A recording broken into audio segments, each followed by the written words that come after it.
getting that down. What's up, everybody?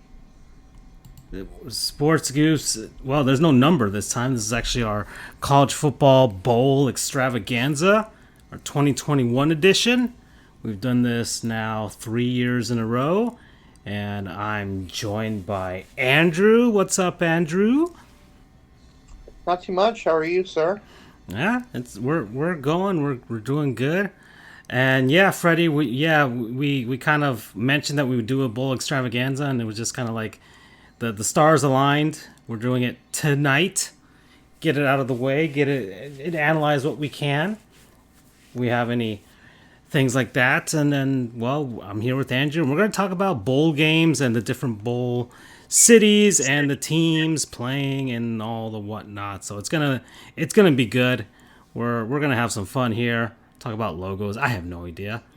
This is all on the fly, but Andrew, you're the one. You're the college football guru. You're Mr. College Football Media Man.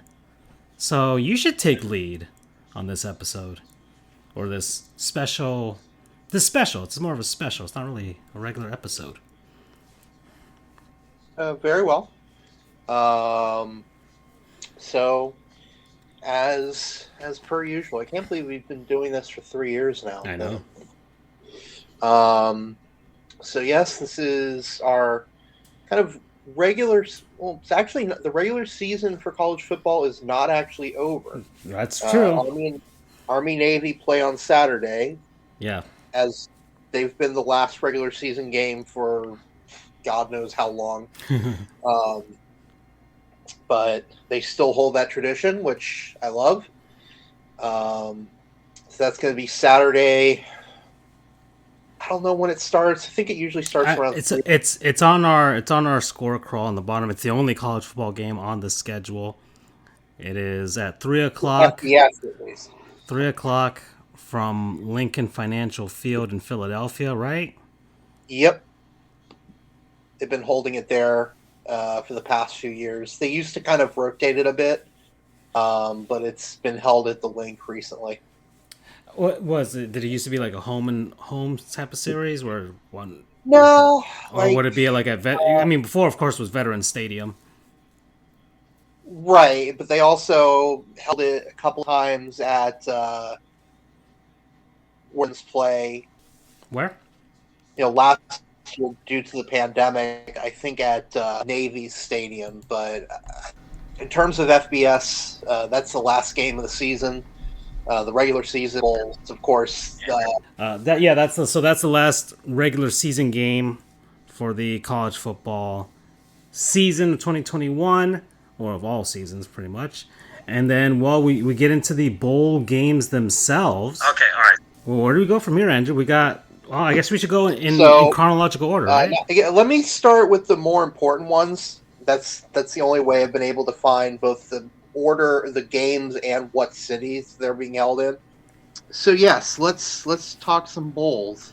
Yes. Oh, I forgot to mention we're also debuting our secondary logo for the first time. Yes, officially. Yeah. So we've added a giant squid as our. I mean, we've taken up the monitor the squid as our mascot for quite a while, but I finally was able to take this break to tinker around and finally add the design. It's prominently right there on our title card for today, and it's been added to our chat in the back there. So, and I'm guessing it's a reference to us being the Mariana Trench. Yeah, exactly. Yeah. So there you go. The official, as Freddie he's on it with these puns and these witty comments. So yeah, that's the new secondary logo. I will have to eventually make some t-shirt designs for that for our merch store, and then we'll go from there. So yeah. So and if you look closely, well, you can't look closely on the screen here, but we have incorporated our own logo into the design. That took me quite a while just to try and make it seem somewhat cohesive. So There it is. Anyways, all right, let's get right down to the bowls. Alrighty. So thanks to Freddie, he not only was able to organize the bowls in chronological order, but he was also able to give me the Sagarin betting lines. Ooh, okay. Which will be very fascinating. So let's begin. First bowl game is the Bahamas Bowl, taking place in Nassau on December 17th. That is going to be 6-6 Middle Tennessee out of the CUSA versus 7-5 Toledo out of the MAC. The betting line has that one as Toledo favored by 8.6. Mm-hmm. Coming up next is the Cure Bowl out of Orlando. That's another. Is that one held at Camping World? Citrus Bowl, please. Citrus Bowl. Land Shark Stadium. So yes, that one is 9-4 NIU, Northern Illinois, Woof. taking on 10-2 Coastal Carolina out of the Sun Belt. NIU's out of the MAC. That one has Coastal winning by 6.7. Mm-hmm. Next, you've got the Boca Raton Bowl, which I found out today I will be covering. Nice. All for right. RCFB. That one, of course, is in Boca Raton. Wait, No, that was the Conference USA Championship. That was what you covered last time over there at Boca. I also covered the Boca Bowl. Oh, okay. You covered both. Okay. All right. Back when it was covered by Cheribundi. Mm.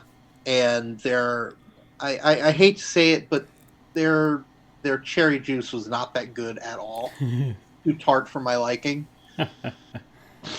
But now it's sponsored by roofclaim.com. Okay. So Boca Raton Bowl, that's on the 18th. That's going to be 8-5 Western Kentucky from the CUSA versus 10-3 Appalachian State out of the Sun Belt. That one has App State as 3.7 favorites. Next, also on the 18th, is the New Mexico Bowl featuring 7-5, your favorite team, UTEP. Yep. Go Miners. Out of the CUSA versus the 9-3 Fresno State Bulldogs out of the Mountain West. That one, Fresno State 17.9. That one is Fresno is heavily favored out of that one. Although it's sort of, I mean, it's as close to a home game as UTEP can get aside from the Sun Bowl, because it's in Albuquerque, which isn't that far away from El Paso. That's very true. Actually, that'll be interesting because Fresno's in California, so that's a relatively close game for both, somewhat speaking. Moving on, Independence Bowl, Shreveport, also on the 18th. That's going to be BYU 10-2, Independent BYU versus the 8-4 UAB Blazers out of the CUSA. BYU very underrated this season. I don't know if you saw Freddie's comment that Fresno State also lost their head coach and their QB to Washington, so it shouldn't be that lopsided for the New Mexico Bowl. I'm pulling up the Twitch stream now. I forget to do that a lot. And I miss out on a lot. The menorah's still up. Cool. Fish old debut. Oh my god.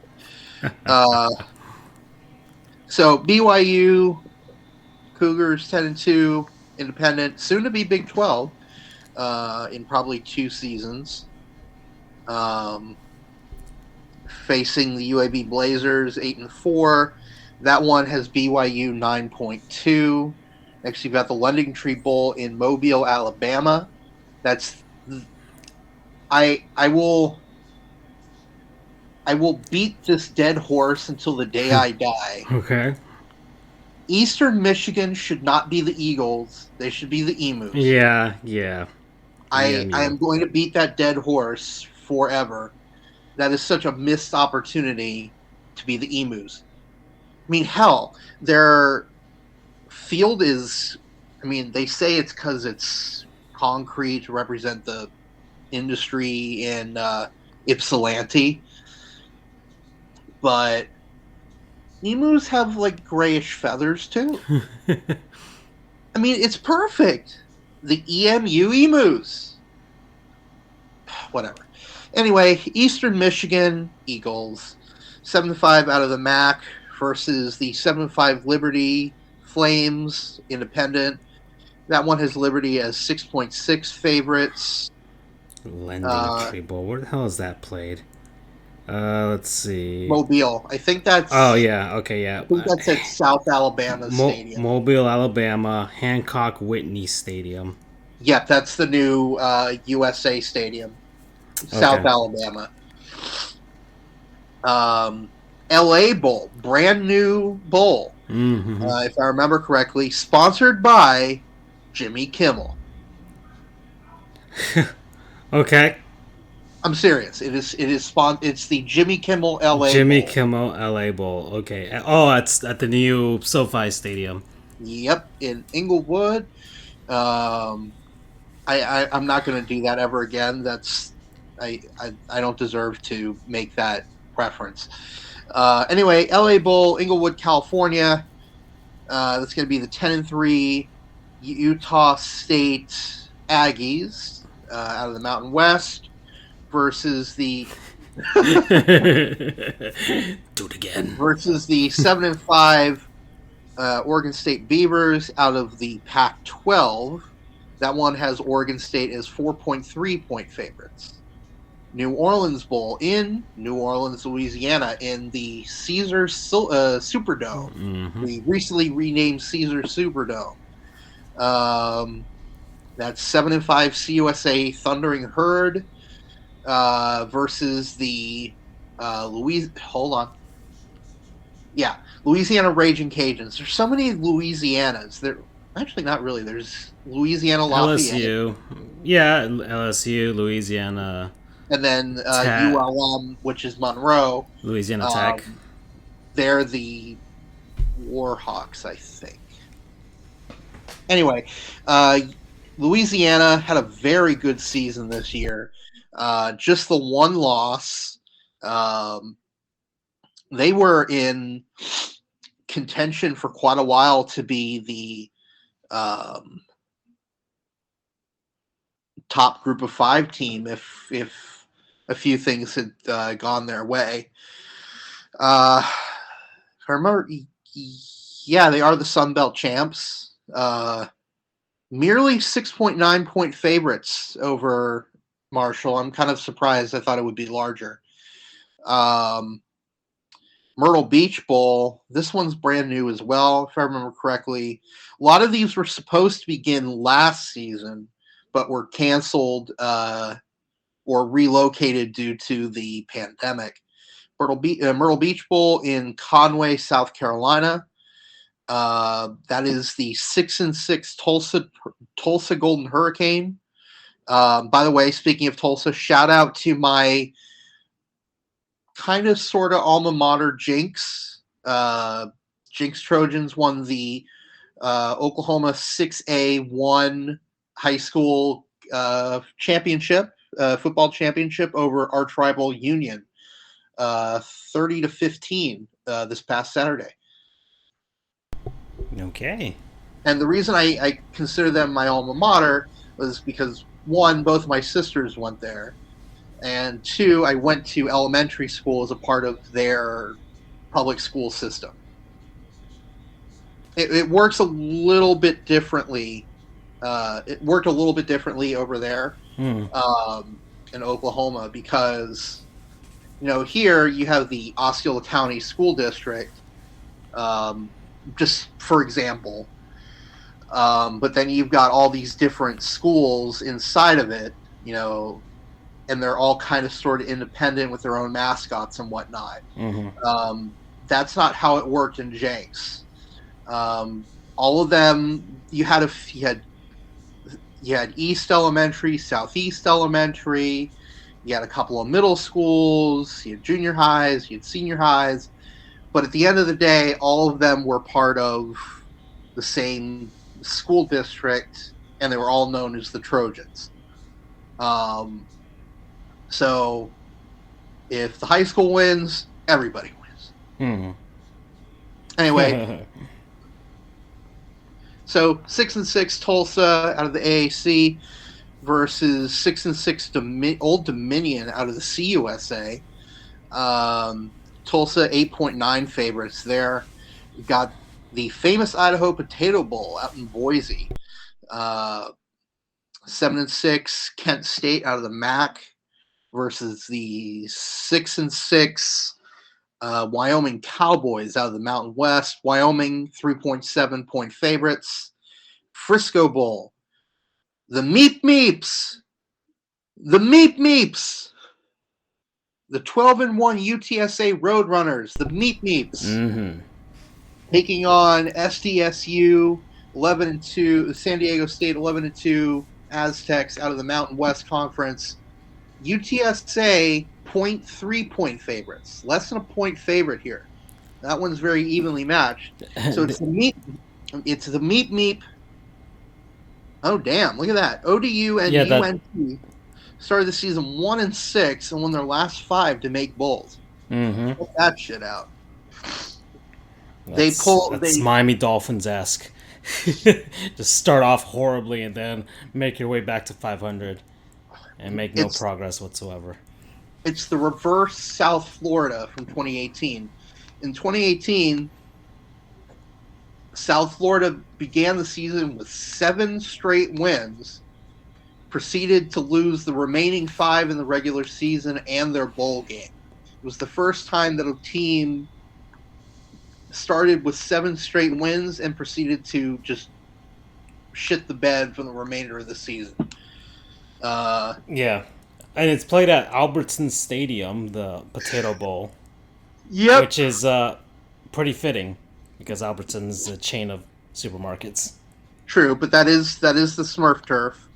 That is where the Broncos play. San Diego State, something to watch out for is I think his name is Matt Areza. Let me see. Hey, I was right. Matt Areza. He is their punter / field goal kicker, which is extremely rare. I never knew why, but I found out from an interesting article or video article. It's because the kicking motion for punting and for place kicking is very different. So to be able to do both, you have to be able to train yourself to kick it one way and not kick it the other. Right. So whoopsies. Matt Areza is called the punt god, and it's very well deserved.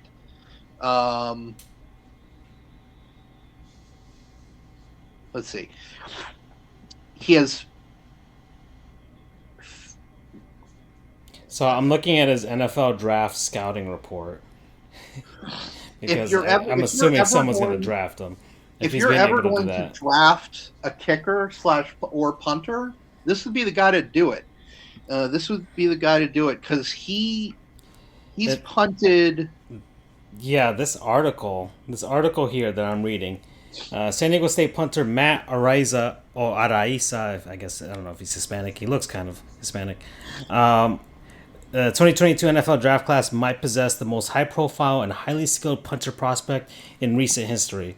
He has set records and social media alight with his left leg cannon this season, earning praise from the modern-day mouthpiece of a punter, Pat McAfee.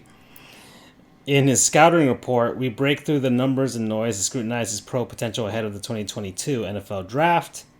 6'2", 200 pounds, redshirt junior. Let's see. And then now they're giving us a history of punter prospects in the NFL draft. Gosh darn it. Gosh darn ads. Let's start with the So obvious. I like this. Where most people have legs attached to their torso, Ariza has an actual cannon, or so it seems. The left leg it's punter true. can effortlessly boom the ball the entire length of the field. No other player this season has two 80-plus yard punts.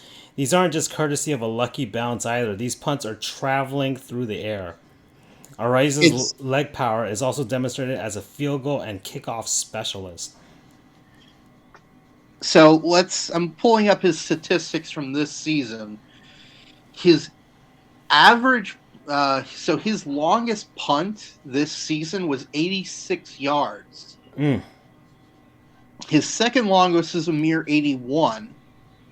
He also has 77, 72, 79, 61, 62, 64, and 66.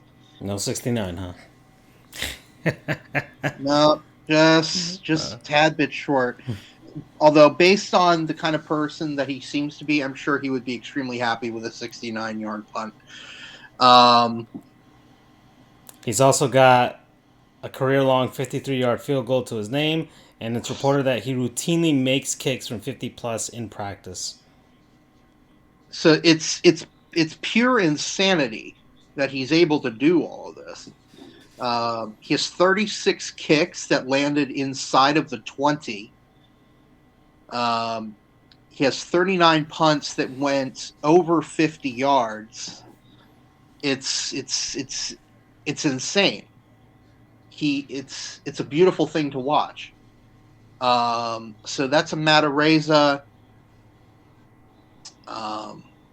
He'll be taking on the Meep Meeps at the Frisco Bowl. Moving on, Armed Forces Bowl. That's going to be 8-3 Army Independent versus 6-6 Mizzou out of the SEC.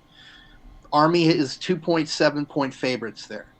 To be fair, most people would be happy with a 69-yard punt, even if they don't get the nice meaning. Yeah, that's true. But I think he would be especially happy with that one. It kind of reminds me there was a kicker earlier this season where his team had he intentionally missed he intentionally missed a field goal, so the team would just have 69 points. That was an awesome move there by that guy. So moving on, speaking of North Texas, the Frisco Football Classic. This game was basically created out of thin air because there was one team that was bowl eligible that wasn't in, so they decided last minute to kind of throw them a bone. I believe it was Hawaii. Just decided to throw them a bone so they could play in a bowl. So this new bowl created out of nowhere, the Frisco Football Classic. Ironic, I read in a tweet, which made a very good point. It's ironic that a bowl that's being played for first and probably the last time is called a classic. Reminder that CFL kickers' record field goal streak was ended at 69. We don't know yet if it was a mistake. That's funny. Brother. So in a virtual home game here, 6-6 North Texas out of the CUSA is taking on Miami University, not UM, not the Miami located in Coral Gables, but the Miami located in Oxford, Ohio. It reminds me of an episode of Mike Tyson Mysteries, where he's all excited because he's about to give a commencement speech to Miami University. Mm-hmm. But he went there with like a bunch of like his beach clothes and swimsuits and stuff like that. And they're like, you didn't think you were going to Miami, Florida, right? He's like, of course not. What do you think I am, a dummy? So part of the episode premise is based on him mistaking Miami of Ohio for Miami, Florida. I love it. So yes, UNT versus Miami. UNT is 0.1 point favorites, 0.1 over Miami. Very interesting. Now this next one I've been looking forward to for a long time. And here we go. You guys better do it. It is the 6-6 Florida Gators out of the SEC facing the 8-4 UCF Knights as AAC in the Gasparilla Bowl. Oh boy, that's going to be fun because both teams suck this year, relatively speaking. There's not a clear favorite here. I mean, betting favorite says that Florida is up by 5. That seems fair because they haven't had to deal with the injuries that UCF has had to deal with all year. But Florida's just been a weird team this year. They took Alabama to the brink. I think that was Alabama's second closest game of the year, aside from the loss they had. I mean, hell, Florida played Alabama closer than Georgia did in the SEC championship. But I digress. So 6-6 Florida, 8-4 UCF. That is virtually a home game for UCF for many more reasons. For more reasons than one, because aside from the distance, we play there every other year when we face South Florida. It's only a 90-mile drive, which is, I'll say, like an hour and a half, 2 hours from Orlando. Yeah. And then Florida, Gainesville is pretty close to Tampa too, relatively speaking. Compared to some of the other bowls they could have been eligible for. So it's going to be a packed house. I'm sure it's going to be basically 50-50 between UCF and Florida fans. That's going to be fun to watch. And not just because I'm a UCF fan, but that's kind of a, who gets bragging rights in the state for the year because I think they're like two. I think they're only whatever. I'm ranting, but anyway, speaking of the aforementioned Hawaii Bowl, the Hawaii Bowl taking place in Honolulu. That's going to be. So where's that played? The Hawaii What's Bowl. that? Where does the Hawaii Bowl be played? At their home stadium? Yes. Well, yes and no. So their old stadium, Aloha Stadium. The Aloha Stadium. Ooh, that's been condemned. That's been condemned. So they've been playing in a tiny little on-campus stadium at their track complex. Clarence T.C. Ching Athletics Complex. Okay. So they've been playing there this season. So, we'll see how that one goes. So anyway, that's 6-7 Hawaii out of the Mountain West versus Memphis, 6-6 out of the American. That's a hell of a trek for Memphis. Memphis 3.2 point favorites here. I'm going to try and speed things up a little bit. We have a lot of bowls to cover. So, jeez, a lot of bowls. I keep forgetting. I think there's 44 this year. Yeah, well, they're not all getting canceled. So, Jesus, I keep forgetting.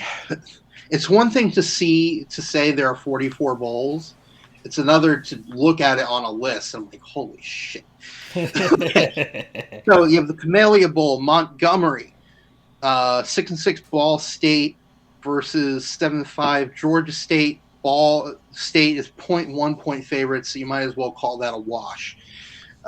Quick Lane Bowl, Detroit, Michigan, 7-5, 7-5 Western Michigan Broncos versus my computer is slow, 8-4 Nevada Wolfpack out of the Mountain West. So that is a virtual home game. Seriously, that is virtually a home game for Western Michigan. I think they're out of Kalamazoo. I don't know how close that is to Detroit, but whatever it is, I can guarantee it's closer. I can guarantee it's closer than Reno, Nevada. Let's see. Kalamazoo sits in Western Michigan. I would hope so, right? Unless they're like USF and they don't know where they are geographically. Which is, just west of everything. West of Ann Arbor, of Lansing. It's a bit northeast of South Bend. So there you go. But yeah, it's a ways away from Detroit. Okay. Anyway, Nevada, 7.1 point favorites there. Military Bowl, Annapolis, Maryland. That is held at Navy's home stadium. Fun fact, Navy is the only team in the American Athletic Conference that plays in a capital city of their state. Oh. Anyway, Military Bowl, you've got the 6-6 Boston College Eagles versus the 7-5 East Carolina Pirates out of the AAC. BC is 1.3 favorites. You've got the Birmingham Bowl at the brand new Protective Stadium, home of the UAB Blazers. Prior to this year, the bowl, UAB played at Legion Field, the old grade lady. But finally, UAB, man, talk about an upward trend they've been on. They dead. Get disbanded in 2014. They're revived from the dead, get a brand new practice area, a brand new stadium. They've won the conference once, I think, and they've made it at least to the championship one other time. I mean, they're doing great. Yeah. I mean, this year they went 8-4. They're playing BYU in their bowl game. That's huge. Good on you, UAB. Stick it to the man. As for the bowl itself, 6-6 Auburn versus 11-2 Houston. Houston, of course, was the runner-up in the American Athletic Conference, lost to Cincinnati. We'll get to them in a moment. Auburn, 3.7 point favorites there. First Responder Bowl, Dallas, Texas. That is going to be 6-6 Louisville versus the 9-3 Air Force Falcons. Air Force, 1.2 point favorites there. The Liberty Bowl, Memphis, Tennessee. That is the Big 12's Texas Tech Red Raiders, who are 6-6, versus the SEC's Mississippi State Bulldogs, 7-5. Mississippi State, 7.9 point favorites there. The Holiday Bowl, San Diego, California. That is going to be NC State, 9-3 NC State out of the AAC versus 8-4 UCLA out of the Pac-12, and that is NC State 2.5 favorites. Guaranteed Rate Bowl, which, if I remember correctly, is played at whatever used to be what it used to be called Bank One Ballpark, whatever the hell it's called now. What, they changed it from Chase Field? Is that what it's called now? I mean, yeah, I think so. Chase Field. Yeah, it's still where the Diamondbacks play. I still remember its original name, which is the Bank One Ballpark. Bob. Anyway, guaranteed. Oh, and just doubling back to UCF really quick. According to someone, UCF sold out its allotment. So back in 2017. Oh, wait, hold on. So back in 2017, UCF sold out its ticket allotment of 12,500 for the Peach Bowl. Someone apparently UCF is already surpassed that for the Gasparilla Bowl. Holy freaking crap! I wish I could go, but fuck you, COVID. It's one thing to cover a game in a press box where it's a few dozen people that are relatively spaced out. It's another to go to a game where it's going to be 60,000 people with no spacing. Mm-hmm. Honestly, I don't know the next time I'm going to be able to go to a game in person, not covering as media. But damn, I wish I could go to that one. Oh, well. Tickets were dirt cheap, too, through UCF. I think they were like $16. That's not bad. Through UCF, so you're actually supporting the team as well. Whatever. Ironically, I'm watching the Montreal, the Canadiens Lightning game, and apparently one of the sponsors for the Canadiens stadium is called Rona. The Habs. NHL's happening right now. But yeah, the Habs are, well, hopefully they can hang on here. I mean, they're like the second worst team in the league right now. So it was very much a Cinderella run for them to try and make the Stanley Cup Finals, and I know, like that was same thing with the Stars. They just kind of fell apart last season. Yeah. I think I think they were just tired and gassed from the injuries, because this season they're all right. They're all right this season. So I think they'll find their way back. Them and Colorado. Colorado's kind of had a slow start to the season. Oh, look at that. Syracuse Villanova basketball team. Oh yeah, the Jimmy V Classic. It's always I feel bad for that presented by Corona. I feel bad for that company because they had that name long before coronavirus was a thing. Became part of the public parlance, we'll say, because there are several types of coronaviruses, but that's the first one that's kind of made it out into public. Anyway, Guaranteed Rate Bowl, 6-6 West Virginia versus 8-4 Minnesota. Minnesota 5.6 point favorites there. Fenway Bowl, 6-6 Virginia versus 8-4 SMU. Another baseball stadium hosting a bowl game. Mm-hmm. And it was funny. RCFB tweeted out that if you're a baseball fan, you should attend the Guaranteed Rate Bowl, the Fenway Bowl. Because we might not be going for quite a bit. The last time you'll see a sporting event in those stadiums for quite a while, which is sad but true. SMU 1.1 point favorites there. Pinstripe Bowl. I just lump all the baseball stadiums together. Mm-hmm. 6-6 Virginia Tech versus 6-6 Maryland. Sorry. VT is 2 point favorites there. You've got the Cheez-It Bowl. Was in the desert, now is in Orlando. You've got 9-3 Clemson versus 7-5 Iowa State. That's taking place at the Citrus Bowl. I don't care. Just like I still call it MGM Studios, just like I still call it Downtown Disney, it's still the Citrus Bowl. I don't give a shit if whatever it's called. Man, I wish they would have gone Camping World Field at the Orange Bowl, something like that. That would have been nice. I could live with that. 2.2 point favorites there.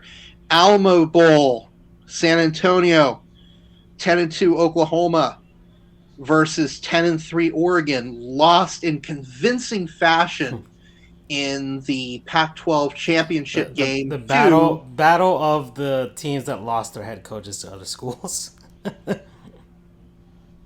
Yep. So 10 and Oklahoma 3.9 favorites there. Duke's Mayo Bowl, the bowl formerly known as the Belk Bowl, probably the memeiest bowl of them all is the Belk Bowl, now the Mayo Bowl. Supposedly, if a coach gets themselves doused in mayo, kind of like a Gatorade bath, they will donate money to charity. So I'm looking forward to that. They should meet up with the Idaho Potato Bowl, because they dump French fries onto their coach. I'll tell you, man, French fries and mayo, that's some good shit right there. Does Cheez-Its dump Cheez-Its on their coach? I think so. I mean, they should, like, all these food-based ones should have something dumped. Or actually, we should go through a game. Hold on. Before we continue, because this is kind of fun. All right, so what would be dumped on somebody in the Bahamas Bowl? Sand. Oh God, that's good. That's gonna. Or water, sand or water. Cure Bowl should be just like a bunch of syringes filled with vaccines. Especially if it's like a coach that refuses to get vaccinated, just dump it on them and see, maybe one will stick. In the past, the Boca Raton Bowl would have just been cherry juice, would have stained like hell, but now it's roof claim, so I guess shingles. Yeah, just shingles that ripped off, or maybe a blue tarp. New Mexico Bowl. I don't know. Some kind of food. Yeah, what's a New Mexican delicacy? No. Ayahuasca. Yeah. Independence Bowl. Independence Bowl. Okay, they're in Shreveport, Louisiana. There's no sponsor for it, right? So there is, just it's not listed. Okay. Hold on, let me see. Independence. Let me look it up. Let's Independence Bowl. Okay. The Radiance Technologies Independence Bowl. The hell is Radiance Technology? Do they even have a title sponsor? Let's see. Come on! Wow, this is a long article for title sponsor. Radiance Technologies was announced as the new title sponsor. Radiance Technologies Independence Bowl. What the hell is Radiance Technologies? What do they do? What do they make? Come on. Oh boy, this is too much of a search. Yeah, they don't even have a Wikipedia page. Maybe they're like Cyberdyne. Maybe they're making. Oh wait, artificial intelligence. Okay, maybe I was a little too on the nose about that. All right, so I don't know. I guess you could just dump semiconductors on them, and then you can the coaches can collect them, because those are pretty precious right about now. Okay. All right. Lending Tree Bowl money. Yeah, money. No, money, but you have to pay. You have to owe it back with interest. Right. Oh, that's right. I forgot. PUBG sponsors the New Mexico Bowl this year. PUBG, like the game? Yep. All right. What? It wouldn't be V-Bucks. I don't know what PUBG has with regards to microtransactions. Frying pan. Oh, okay. The game is famous for its frying pans. Okay. So, bludgeoned by frying pans. LA Bowl, sponsored by SoFi. So. Well, I thought that was Jimmy Kimmel. Oh, right. Sorry. LA Bowl. So.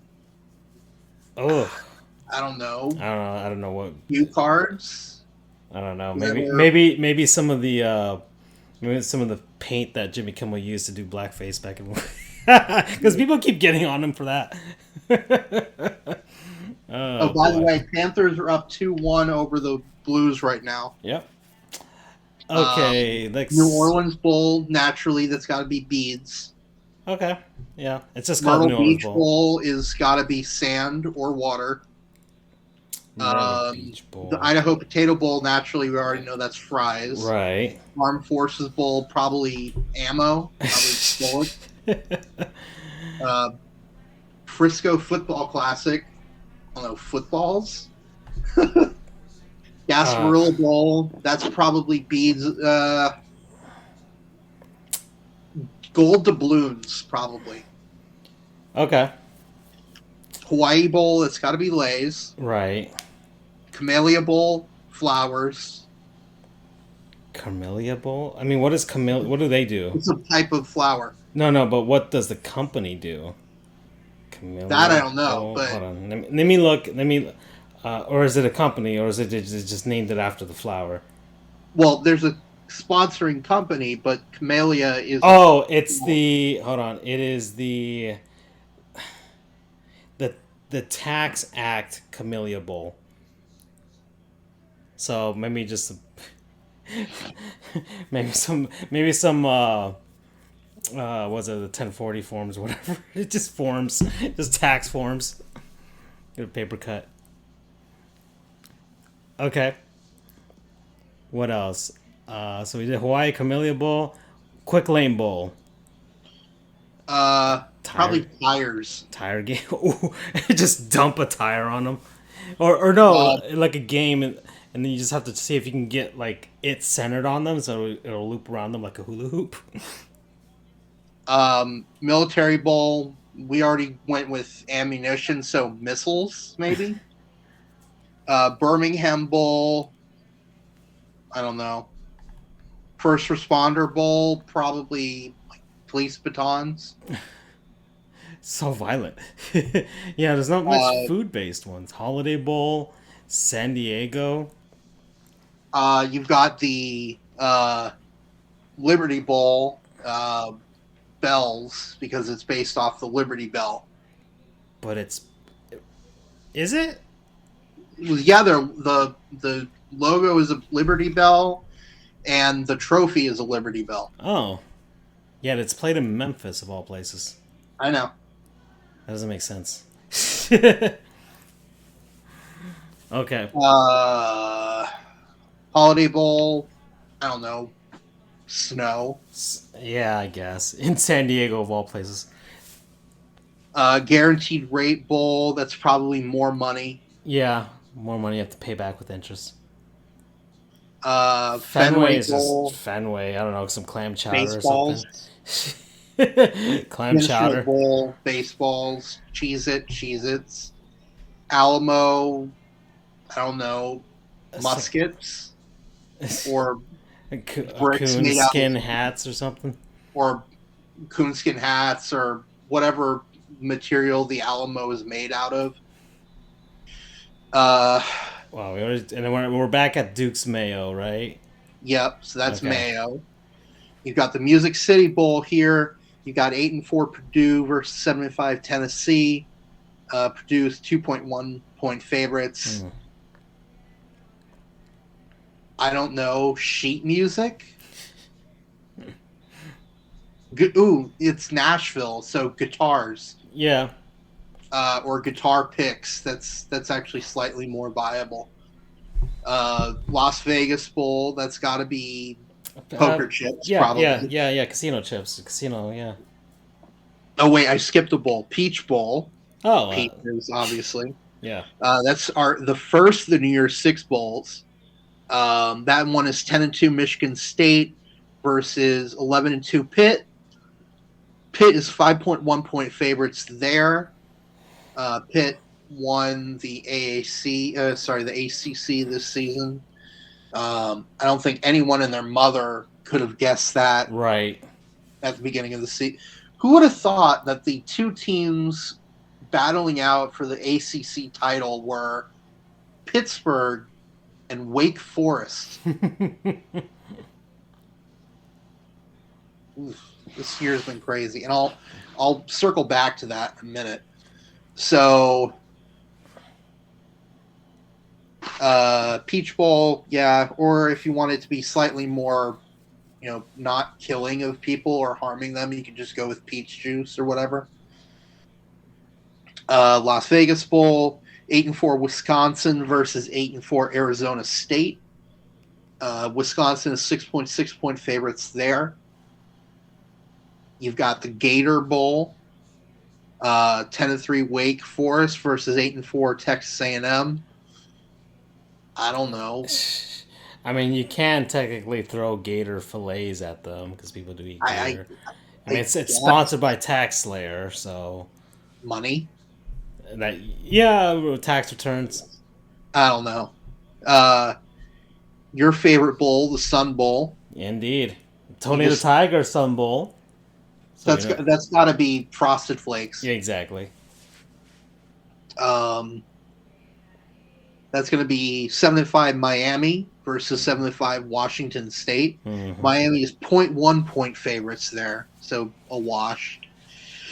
Our first semifinal, you've got the Orange Bowl down here in Miami Gardens. You've got the number 3 Michigan Wolverines. That's another thing. At the beginning of the year, who would have thought that Michigan would be in the top 4 and that they won the Big Ten Conference and beat Ohio State? I think anyone who said that at the beginning of the season would have been thought they were insane. Facing off against Michigan's 2, Georgia is 3, UGA is 5.1 point favorites there. Now you've got the Arizona Bowl in Tucson, Cacti, or Orange Bowl is naturally orange juice, right? Which, I mean, they already give a trophy with a bunch of oranges inside of it. That is true. They do get a trophy with oranges, which I have a bit of a expose, if you will.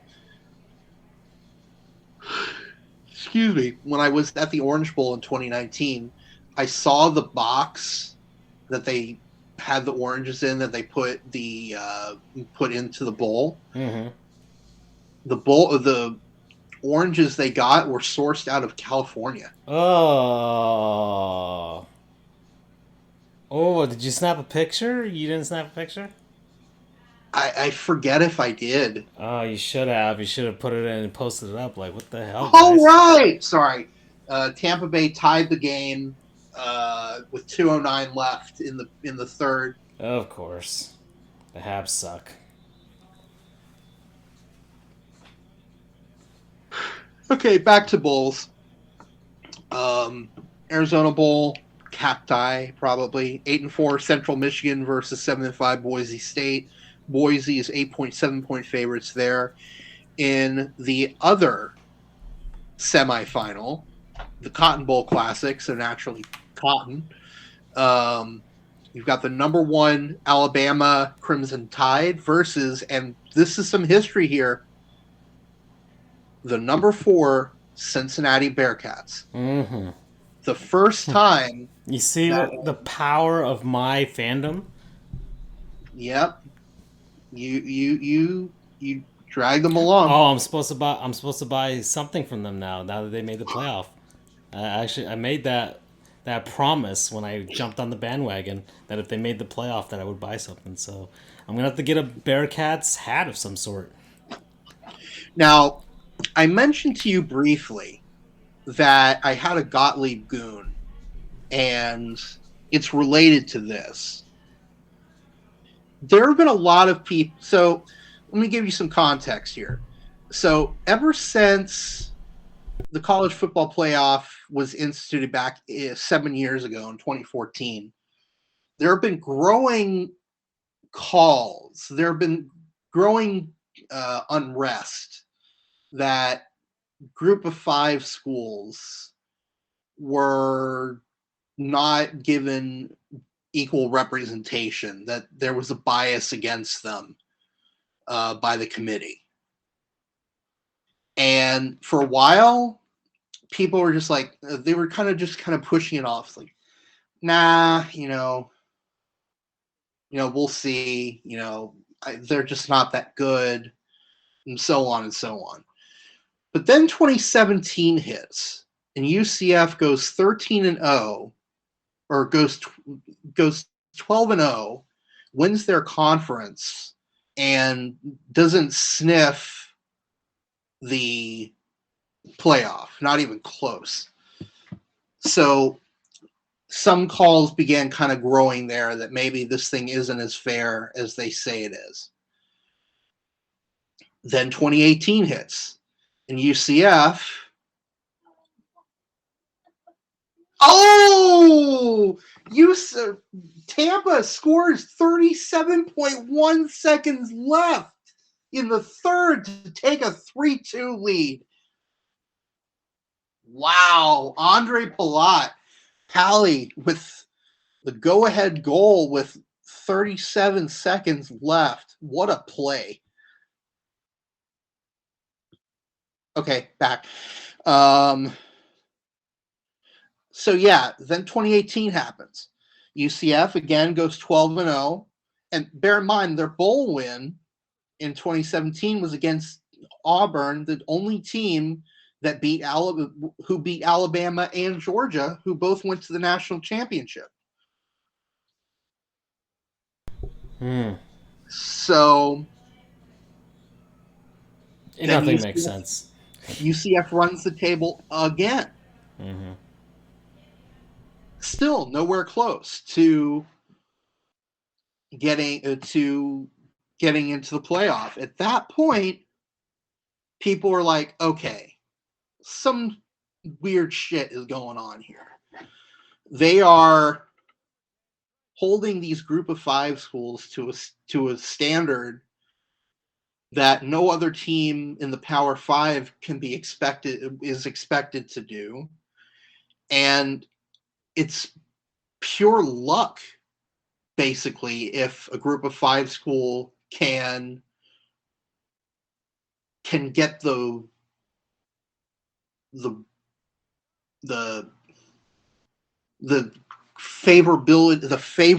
favorable role that they would need to make it into the playoff.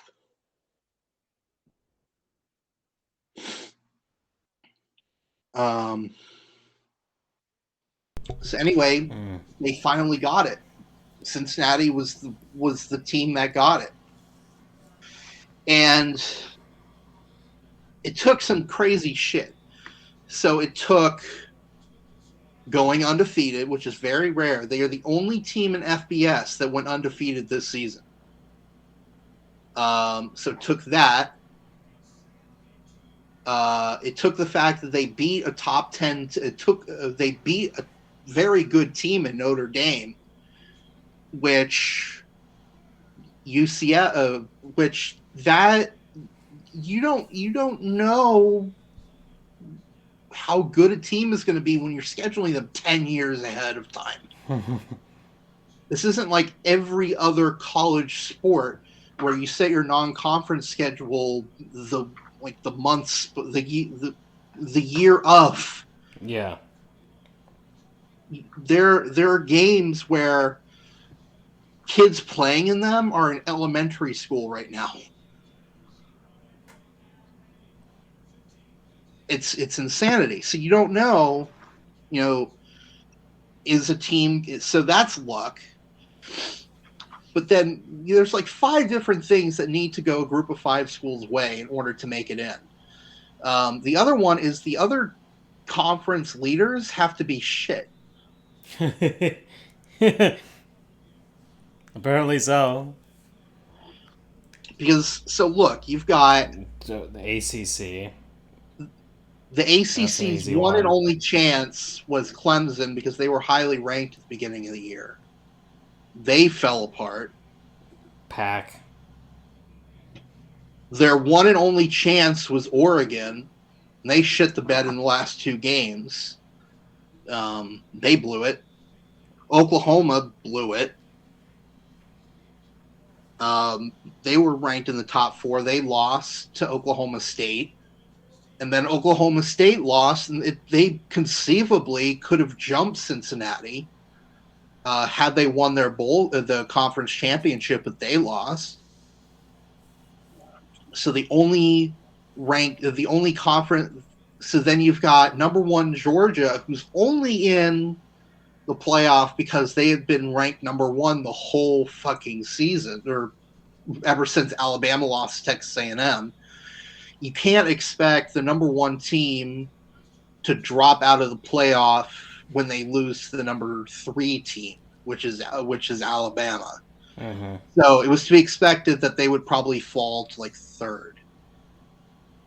So you have two conference champions in here that actually were within striking distance of being in the playoff. You've got SEC, to be expected, and then the Big 12.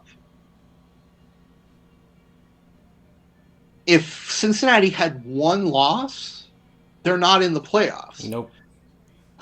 Every other conference champion has at least one loss. But I don't know. I'm venting. But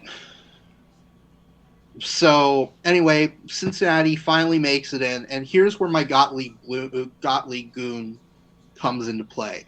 I'm picking on Kirk Herbstreit because he is a POS for the way he said this, but by no means is he the only person who has either said this or something similar to it. He tweeted at 5:19 today, after 7, all caps, after 7 years of bitching and complaining from a vocal minority that the CFP system is rigged and that the quote-unquote small guy will, all caps, never get a chance. Haven't heard much from you last couple days. Everything okay? What's the next conspiracy theory? Can't wait, because that one is history. Oh.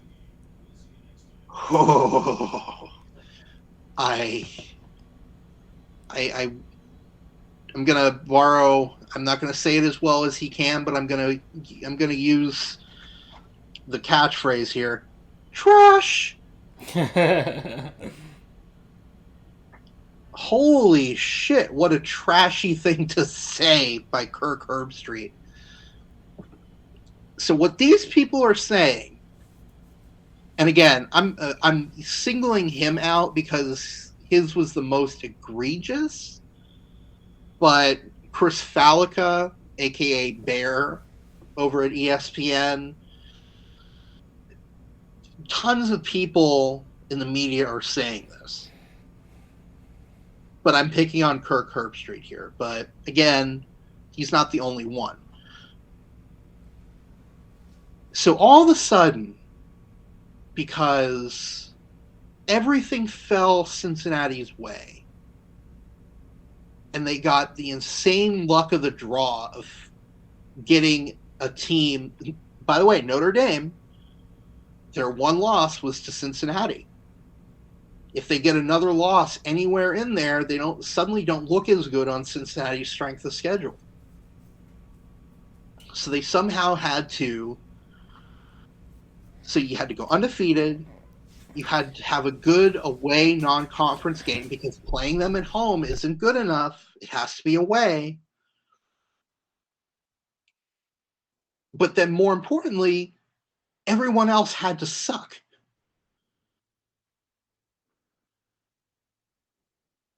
And now all of a sudden everything is hunky-dory. All of a sudden, who was it? Jeff Sharon. He's a writer for UCF's SB Nation blog, the Black and Gold Banneret. He had a really good response here.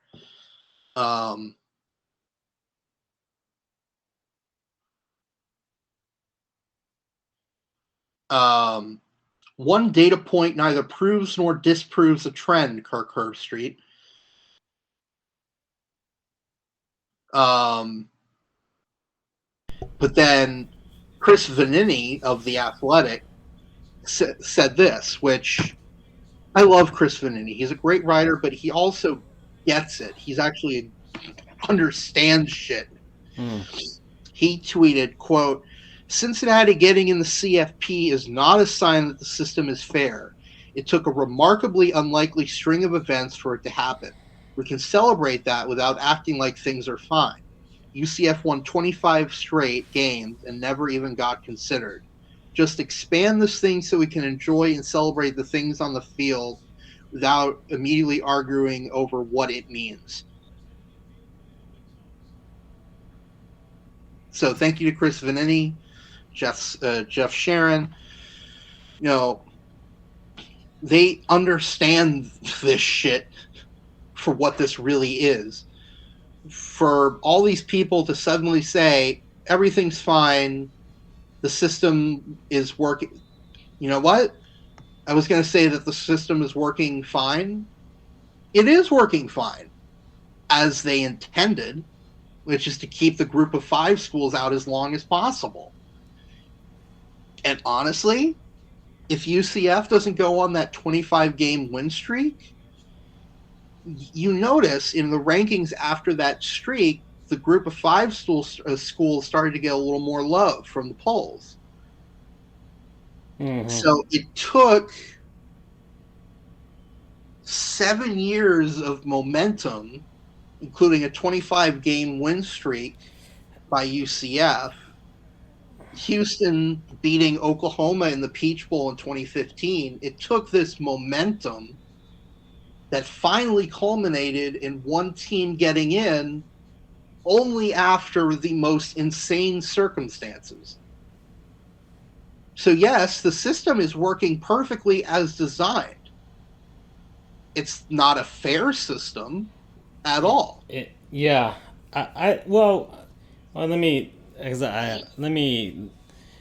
First off, Kirk Herbstreit is a shill. We all know this. He's a complete shill for the establishment, right? He went to Ohio State, right? He was an Ohio State guy. So, quarterback. He played for them too. Yeah, so he's already like completely biased for the system itself. You know, I don't know what his whole deal was with regards to like name and likeness type of thing, but I can only assume he was against it. And he works for ESPN, and of course he needs to also have a show out because of course ESPN, the whole football playoff thing, it's all about ratings more than anything else. And for them, they couldn't avoid the issue this year. The committee couldn't avoid the issue this year. And I still believe that a lot of the influence of what they do is based on marketing more than anything else. What's the biggest market? What can we market towards to get people going, right? So I when the whole playoff committee thing started, the whole college football playoff, I thought it was basically just going to be, all right, well, they'll just pick teams from each of the regions and then go from there. But apparently it's just like, okay, pick 2 SEC teams and then whatever ACC or Big 10 or Big 12 or Pac team is left, right? And it seems to have worked that way for the most part since then, right? Like somebody brought up the point here on Twitter, like Alabama didn't even get to play in the conference championship in 2017. In 2017. And it was like, yeah, and that right there shows you that the system is rigged. And someone is like, well, Alabama won it all. No, they didn't win it all. They won it some. They didn't win it all. They won it some. So, well, they were in the playoff. Well, and someone made the point, well, yeah, you put them against 3 other teams, or basically just have 2 opponents. There's a possibility that they can win. You know, you could put you could do that with any sport. You could do that with any sport. Maybe not the NBA, but you could do that with the NHL. The NHL, you can have a goalie standing on his head for 2 games in a, playoff type, like college football playoff type tournament scenario that could win you a Stanley Cup like that, right? you could have the same thing in baseball. You could have two hot pitchers that could shut down the best team in baseball, and do it that way. So, and yeah, you could say, well, Alabama is always talented and all that stuff. Yeah, but they didn't. They circumvented the system as you would have thought it was intended to. Well, maybe, or no, it's running as it was intended to run because it's a marketing arm more than anything else. But it's not running the way that a layman or a casual fan would think something like that should run based on anything else they have seen in any other sport.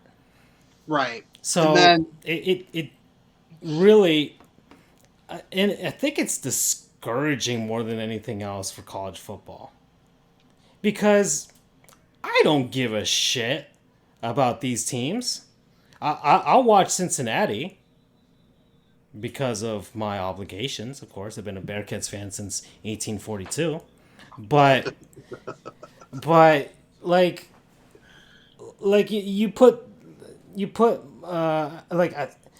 there's a point in time where people just get sick of it. Like why should I keep watching? If it's just going to be Georgia and Alabama and Georgia's going to keep shitting the bed every year. mm-hmm. Like, I don't know what's this fascination with Georgia, to be honest. Maybe that's the whole I fucking hate the Atlanta Braves type of thing in me. But, I mean, for a team that's only won 2 championships way back when, long, long time ago, back when there was only black and white television, I don't know what the fucking big deal is for that team. Compared to any other college football program. They're not the most storied. They just happen to be in the state of Georgia, and they keep getting their ass handed to them by the team in the state next door. So I don't know. I don't know this whole fascination with Georgia, to be honest. And let me add one more thing because I do want to continue. They are an eternally choking team. So I just want to add one more thing because I want to make sure we can get to the rest of the Bulls. Yeah, we're finishing up. We're almost to the end, but yeah. Yeah. So Fox CFB, their CFB Twitter account, posted a graphic showing which teams had made it into the playoff every year, 2014, 15, 16, whatever. So I did my own editing. I didn't post this to anyone. I just did it for my own records to see how many times was there a first-time team in the playoff. Now, of course, I'm not counting 2014 because the inaugural, whatever. Right, because everyone was new that year. So you had Alabama, Oregon, Florida State, and Ohio State. Of course, that was Florida State and Oregon's last appearance in the CFP to date. So 2015, you had 3 new teams. You had Clemson, Michigan State, and Oklahoma. And that was Michigan State's one and only appearance. 2016, you had 3 returning. You only had 1 new school, and that was Washington. That was their one and only appearance. In 2017, the only new team and then 2016 was Alabama, Clemson, and Ohio State. 2017, you had Clemson, Oklahoma, Georgia, and Alabama. Only 1 new team there was Georgia. 2018, you had Alabama, Clemson, Notre Dame, and Oklahoma. Notre Dame was the only new team. 2019, the Oklahoma was Ohio State, Clemson, Oklahoma, and LSU.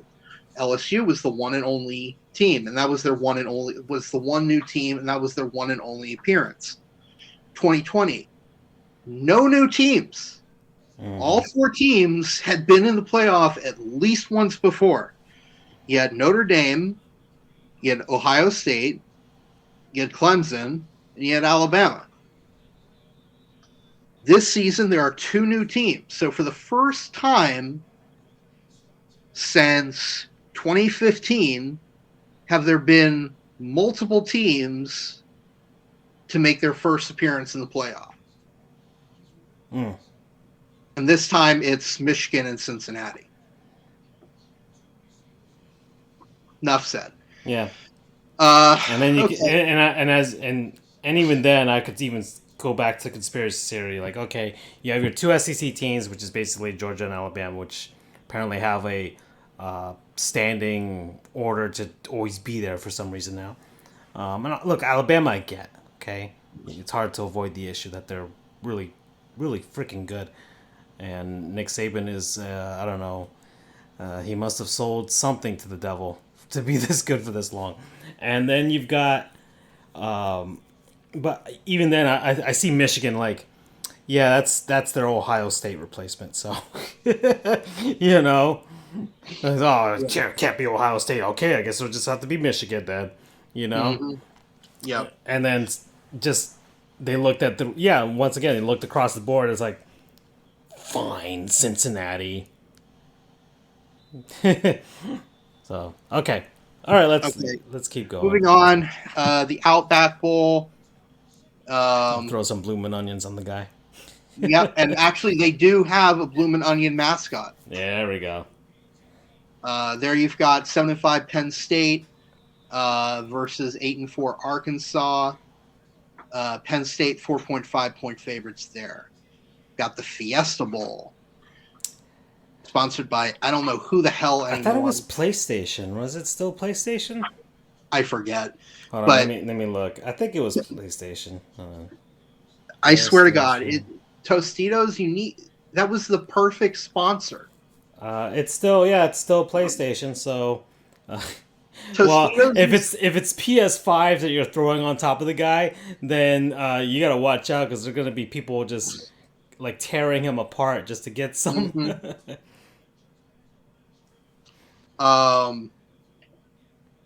Tostitos it's very rare that you get PlayStation Network cards, maybe. It's very rare that you get a perfect sponsor for a bowl. That was a perfect sponsor. That's true. Yeah. Like you've got stuff like it could be the Tropicana Orange Bowl. That would be perfect. Mm-hmm. Well, the Idaho Potato Bowl, that's perfect. Yeah, that was the best one so far. The Tostitos Fiesta Bowl. It was perfect. Anyway, that one is 11-1 Notre Dame versus 11-2 Oklahoma State. Notre Dame 2.2 point favorites there. Then you've got the Citrus Bowl. That one, people are calling Orlando Iowa South for this bowl season because both of Iowa's teams are playing in bowl games at the Citrus Bowl. The Citrus Bowl is sponsored by Verbo now. So that's the vacation rental by owner or Verbo, the Airbnb competitor. Yeah. Which I guess kind of makes sense for Orlando. I'm sure a lot of people rent a home down there when they go down to visit the parks. Yeah. Then, of course, you've got the Rose Bowl, the granddaddy of them all. Citrus Bowl is 10-3 Iowa versus 9-3 Kentucky. Iowa's 0.8 point favorites there, so a wash. You've got the Rose Bowl. That one is 10-2 Ohio State versus 10-3 Utah. Mm-hmm. Ohio State is 7 point favorites there. You got the Sugar Bowl. That is 11-2 Baylor versus 10-2 Mississippi. You've got the Texas Bowl, which is 7-5 Kansas State versus 6-6 LSU. Mm-hmm. Oh, Mississippi State is 0.7 point favorites there, and then LSU is 2 point favorites there. And then, last but not least, the College Football Playoff National Championship taking place in Indianapolis. Yep. The projected teams are Alabama and Georgia. Which is yawn fest for me. Which is, well, not just that, but also it's a rematch. It's not just a rematch of the 2017 national championship, well, 2018, the 2017 season.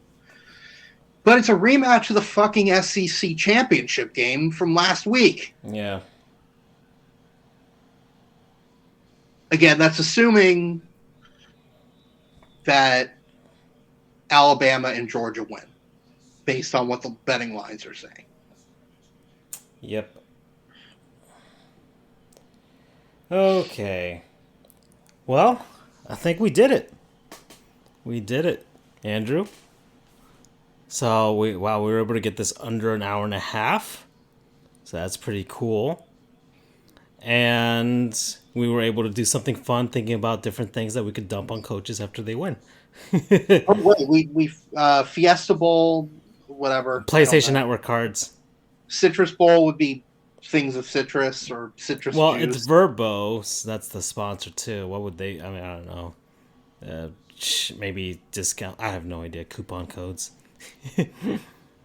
for them. I don't even know what the text. What the hell? Who the hell? Rose Bowl is naturally roses. Yeah. Who the hell sponsors the Texas Bowl? Texas Bowl is sponsored by Mercari. What the hell is Mercari? I don't. Gosh, man. Mercari, your marketplace. Discover items that are. What the hell is Mercari? It's a Japanese e-commerce company. Interesting. Okay. So I guess it's kind of like wish.com or Amazon, like maybe it's the Japanese Amazon. I'm looking right now. I'm not sure. Yeah, they sell clothes and items. Yeah. Okay, so there you go. That's Mercari. It's kind of like Amazon or eBay or just an online shopping store. Okay. Yeah, just the same thing. Sugar Bowl, of course, sugar. And then the New Year's 6 toilet bowls.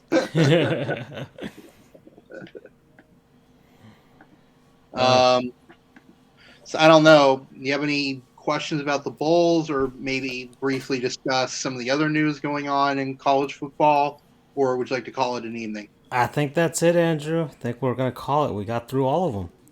That was what we wanted to do. We should start a tradition for next year. Well, I guess there's really not much to change unless the bowl sponsors change. Yeah.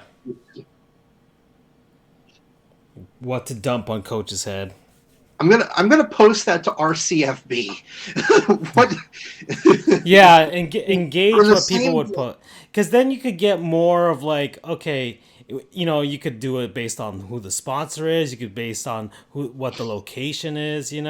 Maybe some people can come up with something more creative, especially if they're from the place that's hosting the game.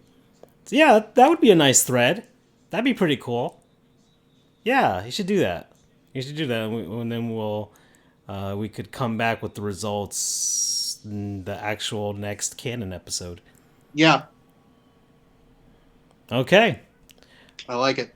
All right, everyone. Thank you for joining us for the third ever College Football Bowl Extravaganza. We do this every year, much like we do the NFL draft, the NBA draft, where I try to kill myself by the end of it. So, well, we're gonna keep going with these every year. So, thank you for this edition. Thank you, Freddie, for joining us, and we'll see you guys after New Year's. Auf Wiedersehen.